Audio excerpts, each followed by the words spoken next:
Приветствую вас на канале Виноградинка. Зеркальная глазурь, пожалуй, одно из самых эффектных украшений для торта. И в этом видео я покажу вам не только, как приготовить зеркальную глазурь, но и то, что вы больше нигде не увидите. Какие ошибки можно совершить при работе с зеркальной глазурью и как их исправить. Смотрите это видео до конца и бонусом получите еще пару экстремальных трюков с тортом.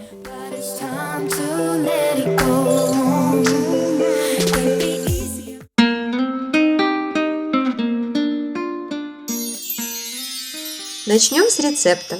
Для начала замочите желатин в холодной воде. В кастрюле с толстым дном соедините сахар, сироп глюкозы и воду. Сироп глюкозы можно заменить инвертным сиропом. Видео, как его приготовить, есть на канале, ссылку я оставлю в описании.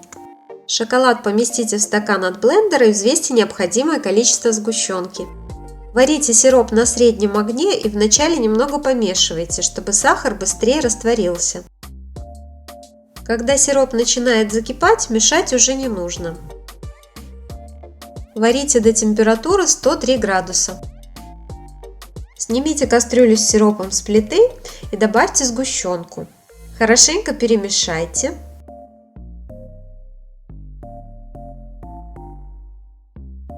И затем туда же отправьте набухший желатин и также хорошо размешайте, чтобы он полностью растворился. На этом этапе вы также можете добавить пищевой краситель, если хотите получить цветную глазурь. Вылейте сироп на шоколад, дайте минутку постоять и пробейте погружным блендером. На этом этапе, если вы вдруг спохватились, что все-таки хотите добавить краситель, то его здесь тоже можно добавить, либо подкорректировать цвет. Я добавила диоксид титана, чтобы получить белоснежную глазурь. Если у вас нет погружного блендера, это вовсе не повод отказываться от приготовления глазури. Просто процедите ее через мелкое сито. Подробнее об этом, как приготовить глазурь, не используя блендер, я написала в статье на сайте. Ссылку оставлю в описании к видео, там же точное количество ингредиентов для этого рецепта. Накройте глазурь пищевой пленкой в контакт и уберите в холодильник на 8-12 часов. Перед использованием глазурь нужно снова разогреть. Это можно сделать на водяной бане или в микроволновке. Разогревайте глазурь до того момента, когда в ней все еще остаются небольшие нерастворенные кусочки. Затем снова пробейте блендером, не допуская образования пузырей. Если все же пузыри есть, можно процедить глазурь через мелкое сито. Рабочая температура этой глазури 33-35 градусов, но обратите внимание, что при измерении разными термометрами температура на пару градусов отличается. Поэтому ориентируйтесь не только на температуру, но и на текучесть глазури. Можно сделать вот такой тест. На замороженную ложку вылейте небольшое количество глазури, и вы примерно сможете понимать, как она ляжет на торт. Это не стопроцентное соответствие, как выглядит глазурь на ложке и на торте, но новичкам, я думаю, такой лайфхак будет полезен. Глазировать торт можно на решетке, либо вот таким образом, поставив в глубокую тарелку какой-нибудь подходящий стакан и сверху поместив торт. Когда глазурь уже разогрета до рабочей температуры, достаньте из морозилки торт, освободите его от формы и ацетатной ленты. Если вы видите на поверхности торта какой-нибудь иней, конденсат, то можно легонько протереть торт бумажным полотенцем, либо просто руками. Но это делать не всегда обязательно, как правило, если морозилка работает хорошо, то никакого конденсата на торте нет. Нежно проведите пальчиком по окружности торта для того, чтобы немного сгладить этот угол, так глазури будет легче стекать. Вылейте глазурь на торт, держа стакан с глазурью примерно на расстоянии 15 см над поверхностью торта. Делать это можно так же, вот как я делаю на видео, сначала по краям, потом в центр, либо строго по центру и все время льете только в центр. Проведите спатулой, слегка касаясь поверхности торта, для того, чтобы убрать сверху излишек глазури. Это делать не обязательно, если вы глазируете торт в первый раз, то этот шаг можно пропустить. Тем более, если вы видите, что глазурь вышла немного густовато, как у меня получилось с этим тортом, то вот этот верхний слой лучше не снимать. Но раз уж я вам обещала правдивое видео про зеркальную глазурь, то покажу вам, что бывает, если так все-таки сделать. Когда вы сдвигаете спатулой густую глазурь, то вполне вероятно, что по бокам она ляжет неровно, и вдобавок еще могут образоваться пузыри. И вот теперь первый экстремальный трюк с тортом. Я буду прогревать пузыри газовой горелкой, посмотрим, как это сработает. Как видите, от нагревания пузыри лопаются, и в общем-то это может помочь, если вам нужно избавиться от парочки пузырей. Но скажу вам, ощущения очень экстремальные. Вот для любителей пощекотать нервишки самое то. А вот здесь как раз вы можете видеть ту глазурь, которую я сдвигала спатулой. И поскольку она густая, она легла вот такими неровностями. Но я же решила не останавливаться на этом и хорошенечко ее прогреть горелкой, чтобы все разровнять. И вот сейчас смертельный номер. Видите, что происходит? Если перестараться с горелкой, то можно глазурь просто сжечь.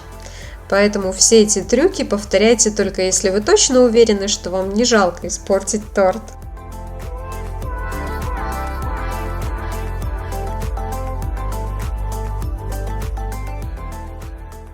Но все-таки лопнувшие пузыри можно вот так аккуратненько подправить зубочисткой, и на глазури они будут практически незаметны.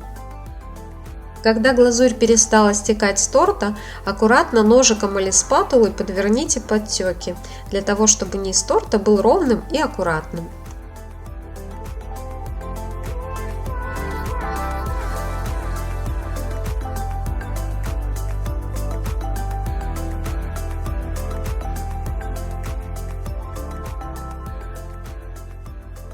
Сверху я украсила торт небольшой полоской из зеленой глазури, которая у меня осталась от предыдущего торта. Налила ее в кондитерский мешок, отрезала небольшой кончик, и вот так можно по поверхности торта рисовать. А теперь экстремальный трюк номер 2.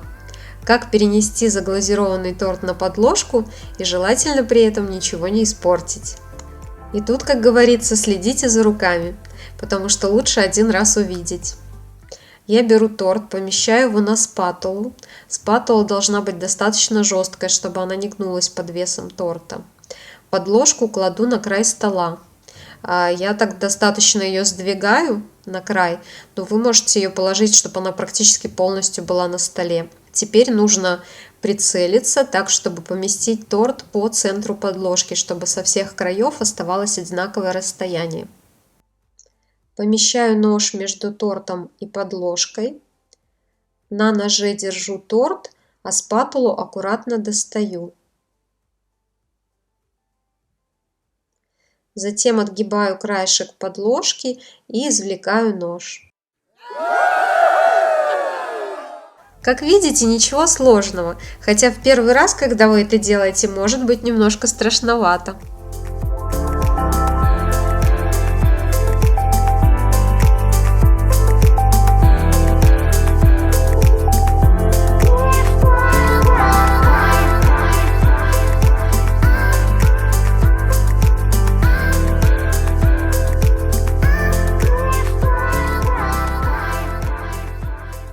А теперь давайте я снова включу перфекциониста и покажу вам кусочек видео из рецепта про шоколадную глазурь. Здесь в замедленной скорости лучше видно, как смахивать вот этот верхний слой глазури спатулой.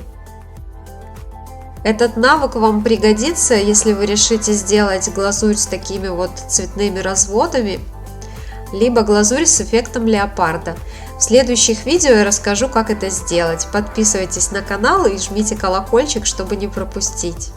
Покажу вам еще немного моих тортов с зеркальной глазурью.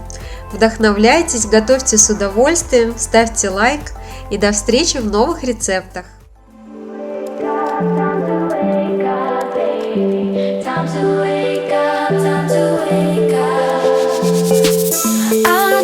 So hard to